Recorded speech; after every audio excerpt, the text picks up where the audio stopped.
विदर्भवंदन news. Chikhli व बुलढाणा तालुक्यात ढगफुटी सदृश परिस्थिती। प्रशासनातर्फे नायब तहसीलदार वीर यांचे आवाहन। सर्व नागरिकांना आवाहन करण्यात येते की प्रशासनातर्फे सर्वतोपरी सर्व ठिकाणी आम्ही हजर आहोत। कृपया करून कुणीही पाण्यामध्ये उतरू नये किंवा पाणी ओसरल्याशिवाय कुणीही मार्गामध्ये जाऊ नये। पाणी ओसरल्यानंतर आवश्यक त्या सूचनेनुसार सर्वांचे पंचनामे वगैरे होतील, याची सर्वांनी नोंद घ्यावी। विदर्भवंदन न्यूजची टीम पूर परिस्थितीचा आढावा घेण्यासाठी गेली असता शेलूत, सोमठाणा, दिवठाणा, बोरगाव परिसरातील शेतकऱ्यांनी व्यक्त केल्या आपल्या भावना। आज 24 घंटे झाले पाणी दुरुस्ती सर्वात जास्त झाली आहे, तरी शेताचे पूर्ण नुकसान झाले। सरकारला एकच विनंती आहे की सरकारनं त्याच्यावर तात्काळ पाणी करून कमीत कमी मजुराची, शेतमालाची जेवढी नुकसान झाली तेवढी भरण्यात यावी। विश्वास पर्वत खंडागळे राणा, बोरगाव काकडे, तालुका चिखली, जिल्हा बुलढाणा।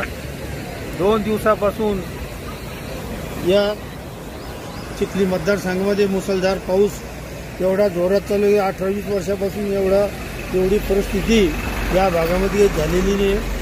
पेनगंगा नदीला एवढा महापूर आलेला आहे की मला कळतं तसं एवढा पूर आतापर्यंत मी माझ्या जीवनामध्ये कधी पाहिला नाही।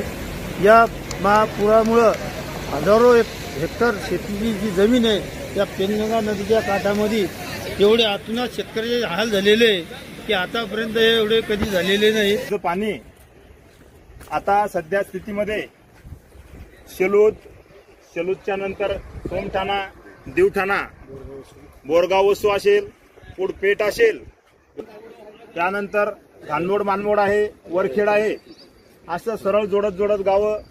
समोर पेनसावंगी आहे, त्यानंतर मंगरुळगाव घरीची शेती असेल, पेनटाकळीची शेती असेल, डोंगरगावची शेती असेल, त्यानंतर पुढे सांगता येईल कासारखेडची शेती असेल।